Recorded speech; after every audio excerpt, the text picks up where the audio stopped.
नमस्कार दोस्तों, स्वागत है आपका हमारे YouTube चैनल द विश्लेषक में। जैसा कि आपको अखबारों के माध्यम से पता चल गया होगा कि 10 तारीख को कैबिनेट की फिर से मीटिंग होने वाली है और इस कैबिनेट मीटिंग के बाद 11 तारीख को विधानसभा का एक विशेष सत्र जो है वो बुलाया जाएगा, जिस सत्र में 1932 का खतियान और OBC का 27% आरक्षण जो है उसे विधानसभा से पास कर दिया जाएगा। इसी संबंधित आज के प्रभात खबर में ये देखिए खबर छपा है, जिसमें साफ साफ आप हेडलाइन देख सकते हैं कि 32 का खतियान होगा स्थानीयता का आधार, पर कोल्हान में 64 का सर्वे भी होगा शामिल। जैसा कि आपको मैंने जो पिछली वीडियो बनाया था ये खतियान के बारे में जो मैंने एक्सप्लेन किया था, उसमें मैंने बताया था कि राज्य में अलग अलग क्षेत्रों में अलग अलग समय पर जो है सर्वे हुआ है। तो इसी आधार पे जो 32 का खतियान है वो पूरे स्टेट में लागू नहीं हो सकता, जिसका विरोध जो थे कांग्रेस के नेता मधु कोड़ा जी कर रहे थे। चूँकि कोल्हान से वो आते हैं तो अपने क्षेत्र का वो जो है प्रतिनिधित्व करते हुए कह रहे थे कि 32 का खतियान लागू होने की वजह से कोल्हान का एक बहुत बड़ा क्षेत्र जो है और जो बहुत सारे लोग हैं वो इस सर्वे से बाहर हो जाएंगे। खैर, आखिर ये चीज़ें आपको अचानक से फिर खबर में क्यों आई? जब पिछली बार कैबिनेट हुई थी तो ये उम्मीद जताया गया था कि एक सप्ताह के अंदर में फिर से विधानसभा लाया जाएगा, एक विशेष सत्र आएगा जिसमें इसको पास कर दिया जाएगा और उसके बाद केंद्र को भेज दिया जाएगा। लेकिन देखिए बीच में कुछ दिन ये साइलेंट रह गया। फिर ये अचानक से मुद्दा इसलिए उठा क्योंकि देखिए सरकार के लिए एक अस्त्र की तरह हो गया है कि जब भी सरकार के ऊपर नकेल कसी जाती है भ्रष्टाचार के मामले को लेकर के, तो सरकार थोड़ी सी वखला जाती है और एक ऐसे मुद्दे को चुनती है जो कि हर झारखंडी के साथ कहीं ना कहीं से जुड़ा हुआ हो, तो बस वो इमोशनल बेनिफिट उसका लेना चाहती है। तो अभी देखिए जैसे भी अभी आपने देखा होगा कि ED का समन गया था माननीय मुख्यमंत्री को वहाँ पे हाजिर होने के लिए, और जो घोटाला चल रहा है और जो प्रकरण आपके सामने है उसके संबंध में पूछताछ होनी थी। तो उसी दौरान आप देख सकते हैं कि ये न्यूज़ को फिर से बाहर जारी कर दिया गया, जिससे कि लोग इन सारे मुद्दों में फिर से उलझें और जो मुख्य चीज़ें हैं उससे लोगों का ध्यान हटा रहे। जैसा कि मैंने आपको पिछले वीडियो में भी बताया था कि ये 1932 का खतियान लागू करना, 64 का खतियान लागू करना, चाहे जो भी चीज़ें हैं जो स्थानीयता के बारे में ये चीज़ें चल रही हैं वो इतना आसान क्यों नहीं है, इस बात को मुख्यमंत्री जी भी भली भांति जानते हैं। इसलिए उन्होंने विधानसभा में खड़ा होकर के कहा था कि अगर 32 का खतियान लागू कर देते हैं तो कोर्ट इसे तुरंत खारिज कर देगी। लेकिन चूँकि आपने ये मेरा थंबनेल देखा जिसमें मैंने लिखा है कि 1932 का खतियान क्या एक हाथी दांत है। अब इस मुहावरे का मतलब तो आप समझते हैं कि हाथी के 2 दांत होते हैं, खाने का एक दिखाने का। तो ये दिखाने वाले दांत की तरह दरअसल काम कर रहा है। अब इसे ऐसे समझिए। और एक और सवाल है कि क्या ये वास्तविकता है या बस राजनीति। अब इस चीज़ को समझने के लिए आप पेपर के इस हिस्से पे ध्यान दीजिए, जहाँ पे सबसे लास्ट वाले पैराग्राफ में आप देखिए कि दोनों प्रस्ताव केंद्र को भेजेंगे। विधानसभा से दोनों प्रस्ताव को पारित कर 9वीं अनुसूची के तहत केंद्र सरकार को अनुशंसा की जाएगी। केंद्र झारखंड को विशेष राज्य के तहत दोनों ही प्रावधान को लागू करने की मांग की जाएगी। अब इस बात से आपके दिमाग में ये चीज़ें आ रही होंगी कि आखिर ये 9वीं अनुसूची की बात बार बार सामने क्यों आ रही है। मैंने पिछले के वीडियो में भी आपको 9वीं अनुसूची के बारे में समझाया था। अब इसके बारे में मैं आपको फिर से थोड़ा सा संक्षेप में बता देता हूँ कि चूँकि संविधान में 12 अनुसूचियाँ हैं और 9वीं अनुसूची में उसमें से एक ऐसी अनुसूची है जिसको माना जाता था कि उसके अंदर जो भी चीज़ें डाल दी गई वो कोर्ट में चैलेंज नहीं किया जा सकता है। यानी कि सरकार के हिसाब से अगर 1932 का खतियान का जो नियमावली है, अगर इसको झारखंड सरकार पास कर देती है और केंद्र भेज देती है और केंद्र अगर इसको 9वीं अनुसूची में डाल दे तो फिर इस चीज़ को कोई भी बदल नहीं सकता और कोई अगर कोर्ट में भी जाएगा तो इस चीज़ का विरोध नहीं हो सकता। अगर ऐसा होता तो हम समझ जाते और आप मान सकते थे कि 1932 का खतियान वाकई में लागू हो सकता है और ये प्रैक्टिकल है। लेकिन ये प्रैक्टिकल क्यों नहीं है, इसको मैं आपको एक फैक्ट के माध्यम से, सुप्रीम कोर्ट के जजमेंट के माध्यम से ही बताना चाहता हूँ।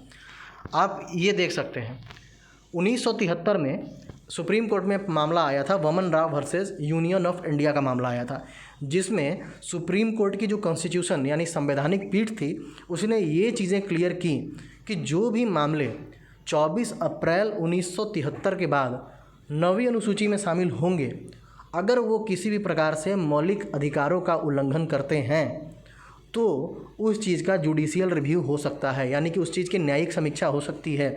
उस चीज़ के ऊपर कोई भी कोर्ट जा सकता है और कोर्ट इस मामले में निर्णय दे सकती है, इस पे बहस हो सकती है। इसी मामले को देखते हुए 2007 में भी IR Coelho versus state of India की जो केस थी, जिसमें 9 बेंच की जो सुप्रीम कोर्ट की संवैधानिक पीठ थी 9 बेंच की, उसने ये 11 जनवरी 2007 को भी वही वामन राव वाले फैसले को वापस से उस पर मुहर लगाई और ये कहा कि जो भी चीज़ें 23 अप्रैल 1973 के बाद 9वीं अनुसूची में अगर शामिल हो रही हैं तो उसे जो है कोर्ट में चैलेंज किया जा सकता है। अब यहाँ से आपको ये बातें पूरी तरीके से क्लियर हो गई होंगी कि अगर 1932 का खतियान स्टेट से पास होकर के सेंटर चला जाए और सेंटर उसको 9वीं अनुसूची में शामिल कर भी दे, तब भी अगर जो पक्ष जो 1932 के खतियान लागू होने से जिसको नुकसान होगा, अगर वो सुप्रीम कोर्ट जाता है तो ऐसा नहीं है कि सुप्रीम कोर्ट उसकी बात नहीं सुनेगी।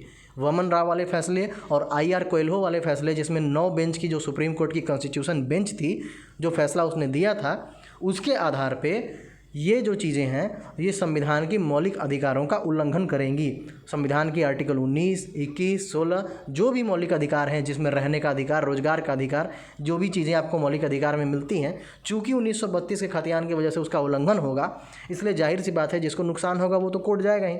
और कोर्ट में जाने के बाद 9वीं अनुसूची कोर्ट को भी नहीं रोक सकती है कि आप इसकी न्यायिक समीक्षा नहीं कर सकते हैं, क्योंकि 9 बेंच की जो संवैधानिक पीठ थी उसने 2007 में भी वामन राव वाले फैसले को मुहर लगाते हुए कहा था कि जो भी मामला 23 अप्रैल 1973 के बाद अगर 9वीं अनुसूची में शामिल हुआ है वो चीज़ें चैलेंज की जा सकती हैं, सुप्रीम कोर्ट उस पर फैसला सुना सकता है। अब आपको बातें समझ में आ गई कि ये चीज़ें प्रैक्टिकल क्यों नहीं हैं। अब देखिए सरकार का इसमें पॉलिटिकल एंगल क्या है, सरकार इसमें क्या दिखाना चाहती है। अब अगर मान के चलिए 11 तारीख के विधानसभा सत्र में सरकार इस चीज़ को पास कर देती है, तो सरकार पूरे झारखंड के सामने ये आकर के ढिंडोरा पीटेगी कि हमने आपसे 1932 का वादा किया था, वो हमने पूरा कर दिया, ठीक है। और ये चीज़ें अब हम केंद्र को भेज रहे हैं, केंद्र को अब इसे लागू करना है। और आपको मैंने अभी टेक्निकल चीज़ें, जो संवैधानिक चीज़ें, जो कानूनी चीज़ें हैं, वो मैंने आपको समझा दिया कि क्या समस्या आएगी। अब जाहिर सी बात है कि केंद्र इसको लागू कर ही नहीं सकता है। तब ये क्या कहेंगे कि हमने तो पास करके भेज दिया, केंद्र में चूंकि विपक्षी पार्टी की सरकार है तो वो इसे जानबूझ करके लागू नहीं कर रही है, तो इसके लिए आपका दुश्मन केंद्र हुआ। आपको अगर गुस्सा निकालना है तो आप केंद्र पे निकालिए, हमने तो आपकी बात मान ही ली थी, केंद्र वहाँ से ये नहीं कर रहा है। इसलिए मैं कह रहा हूँ कि दरअसल ये एक हाथी दांत है और एक बस पॉलिटिकल स्टंट है और कुछ नहीं है, क्योंकि सारे जो इसके पक्ष थे मैंने आपके सामने रख दिए। अब यहाँ पे आप देख सकते हैं कि बाकी चीज़ें जो दी गई हैं कि कोल्हान में जब 64 का हो जाएगा, सर्वे शामिल हो जाएगा, तो फिर ये बात भी सामने आएगी कि एक ही स्टेट में अलग अलग क्षेत्रों के लिए अलग अलग पैरामीटर क्यों सेट कर रहे हैं। अगर मान के चलिए कोई ऐसा व्यक्ति हो जो कि संथाल परगना का हो और उसके पास 32 का खतियान ना हो, तो वो ये तो कह सकता है ना कि एक ही स्टेट में कहीं 64 का लागू है और हमारे यहाँ 32 का मांगा जा रहा है। तो आपको साफ साफ ये डिस्क्रिमिनेशन दिख रहा है। खैर, इन सारी चीज़ों को अगर हटा दिया जाए और 1 मिनट के लिए मान भी लिया जाए कि मान लीजिए कि 1932 का खतियान लागू हो जाता है, और एक हाइपोथेटिकल सिचुएशन लीजिए कि मान के चलिए 15 तारीख से केंद्र सरकार भी परमिशन दे दिया, 9वीं अनुसूची में चला भी गया, कोई सुप्रीम कोर्ट में गया भी नहीं, और मान के चलिए कि 20 तारीख से आपका 1932 का खतियान लागू हो जाएगा। तो अब मेरा सवाल ये है आप लोगों से, आप अपने आप से पूछिए, खुद आप अपना इस चीज़ों का खुद से स्वयं से विश्लेषण कीजिए कि क्या सरकार सिर्फ उन्हीं का वोट लेकर के चुनाव लड़ेगी अगले चुनाव में जो 1932 का खतियान रखे हों?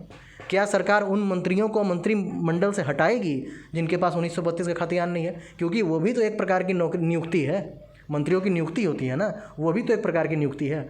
क्या जो सरकार है उन सारे विधायकों को डिस्क्वालीफाई करेगी जिनके पास 1932 का खतियान नहीं है? क्या जो अभी आने वाला नगर निकाय चुनाव है उसमें सरकार ये नियम बनाएगी कि जिसके पास 1932 का खतियान होगा वही चुनाव लड़ सकता है और जिसके पास 1932 का खतियान होगा वही वोट दे सकता है? क्या ऐसा होगा? नहीं। तो फिर आप कैसे कह सकते हैं, ये बिल्कुल ही इम्प्रैक्टिकल दिख रहा है कि कोई एक व्यक्ति जिसके पास 32 का खतियान नहीं हो उससे आप वोट ले सकते हैं, लेकिन जब वो नौकरी मांगने आएगा तो आप उसको नौकरी नहीं देंगे ये बोल के कि 32 का नहीं है। तो भैया आपने फिर उससे वोट कैसे ले लिया? तो आपको सामने ये हिपोक्रेसी नहीं दिख रही है, अलग अलग चीज़ें, दो चीज़ें नहीं दिख रही हैं, आपको लग रहा है कि ये प्रैक्टिकल है। तो बस मैं यही इस वीडियो के माध्यम से यही समझाना चाह रहा हूँ कि इस चीज़ में प्रैक्टिकलिटी नज़र नहीं आ रही है, और इसके जो भी संवैधानिक एंगल थे, पॉलिटिकल एंगल थे, और अपना पर्सनल व्यू मैंने आपके सामने रखा। अब मैंने आपके सामने सारी चीज़ें क्लियर कर दी। अब आपको डिसाइड करना है कि क्या ये चीज़ें प्रैक्टिकल है या नहीं है, और आपको ये डिसाइड करना है कि क्या आपके लिए ये मुद्दा अहम रखता है या ये मुद्दा अहम रखता है कि राज्य में जो भ्रष्टाचार की जो चरम सीमा अभी बढ़ी हुई है उस पर रोक लगना चाहिए, जो बेरोजगार दर दर भटक रहे हैं, लगातार वैकेंसीज़ की मांग कर रहे हैं, उनके लिए आवाज़ उठनी चाहिए। अभी देख रहे हैं, आप लोगों को पता होगा कि 5 नवंबर को झारखंड के युवाओं ने, जो बेरोजगार लोग हैं, उन लोग डिजिटल स्ट्राइक करने की मांग रख रहे हैं। तो क्या ऐसी चीज़ें जो हो रही हैं ये मुख्य मुद्दा होना चाहिए या ऐसी चीज़ें मुख्य मुद्दा होना चाहिए जिसका कोई हाथ पैर नहीं है, वो एक हाथी दांत के समान है? तो डिसाइड आपको करना है, बाकी चीज़ें मैं आपके ऊपर छोड़ता हूँ। बस इतना ही कह के इस वीडियो को मैं यहाँ पे एंड करूँगा, और जाते जाते मैं ये कहना चाहूँगा कि अगर आपने वीडियो को यहाँ तक देख लिया है तो कृपया चैनल को सब्सक्राइब कर दें और इस वीडियो को बाकी लोगों तक शेयर करें, ताकि लोग भी जागरूक हो सकें और जो ज़रूरी मुद्दे हैं उन पे सवाल कर सकें। धन्यवाद।